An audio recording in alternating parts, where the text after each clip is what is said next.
Hello, everyone, and welcome back to the Mr. Easy English podcast. I'm Julia, and I'm beyond excited to have you join us for today's episode. Hi there, everyone. I'm David, and I'm just as excited as Julia to dive into today's topic. We're going to talk about something that can really change the way you learn English: how to train your brain to think and speak in English. Oh, yes, David. I'm so pumped for this conversation. A lot of people think that learning English is just about memorizing vocabulary and grammar rules, but today we're going to take it a step further. We're talking about shifting your mindset and training your brain so that English becomes second nature, like breathing. Exactly, Julia. Imagine waking up one day and realizing you can have an entire conversation in English without having to stop and translate every single word in your head. That's the goal we're aiming for, and it's totally possible with the right techniques. So, David, let's start with the basics. How do we actually begin training our brain to think in English?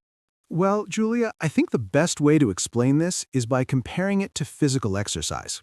Just like how you go to the gym to build your muscles, learning to think in English is about working out your brain. And just like with any workout, it's important to start small and build up gradually. Exactly. And that means we need to create habits that immerse us in English every day.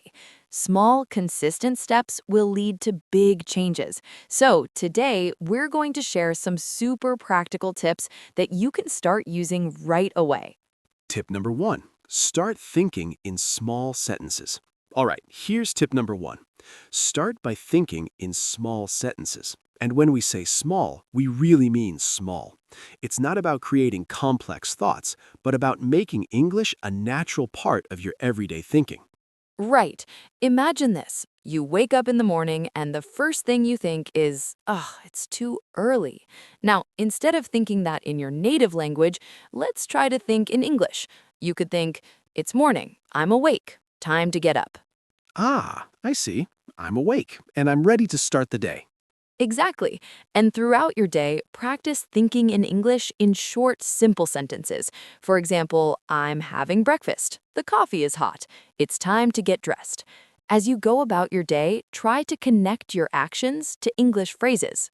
So it's like building little English moments in my head, even before I start speaking out loud. Exactly. The more you do this, the more your brain will begin to associate English with your daily life.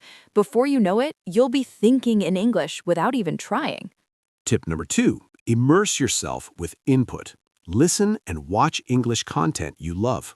Great job, Julia. Now, let's move on to tip number 2, input. This is all about surrounding yourself with English. The more you listen and watch English, the easier it becomes to think and speak in it. Yes, exactly. But here's the trick.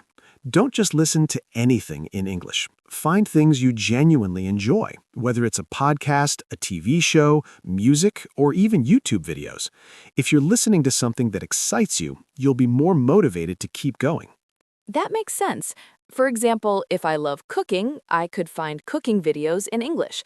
They'll use real English phrases like, I'm chopping the onion, or now I'm frying the garlic. Exactly. And if you love sports, watch games or commentary in English.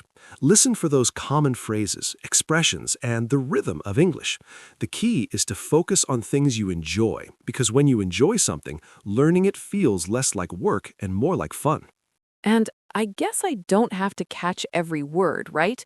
It's more about understanding the general meaning and picking up on the flow of the language. Yes, David. At first, it's okay if you don't catch every single word. The goal is to expose your brain to the sounds, rhythm, and patterns of English.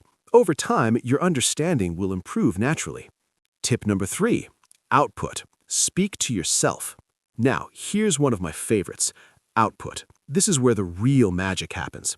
You've been filling your brain with English, and now it's time to let it out. And the best part is, you don't need a partner to start. Exactly. Speaking is one of the most important parts of learning English, and you can start by speaking to yourself. I know it might feel a little awkward at first, but trust me, it works. So you're saying I can practice speaking English even when I'm alone? Yes, David, you can. Think about it this way. You're in your room and you can describe everything around you in English. For example, I'm sitting at my desk, I see my computer, there's a lamp on the table. Ah, okay. I see my coffee cup. It's empty. Exactly. The more you do it, the more natural it will feel. Speak about your surroundings, your activities, or even your day. And the cool thing is, your brain won't be translating anymore. It'll just be producing English. I get it now. Speaking to myself might feel strange at first, but it's actually a great way to practice. And the best part, no judgment from anyone. Exactly. No pressure at all. It's just you practicing, getting better each day. And remember, even if you make mistakes, that's okay. Mistakes are a sign that you're learning. Tip number 4, be patient and have fun. All right, let's wrap it up with tip number 4. Be patient and, most importantly, have fun. That's right, David. Learning English doesn't have to be hard or stressful. It can be an enjoyable and rewarding experience, especially when you break it down into small, manageable steps. So, if you enjoyed today's episode, make sure to hit that like button and subscribe to Mr. Easy English for more fun and easy episodes. We have lots more great content coming your way. And don't forget to share this episode with your friends or family who are also learning English. The more people you can share it with, the more fun it becomes. Thanks so much for listening, everyone. We'll catch you in the next episode. Take care and keep practicing English one small step at a time. Bye.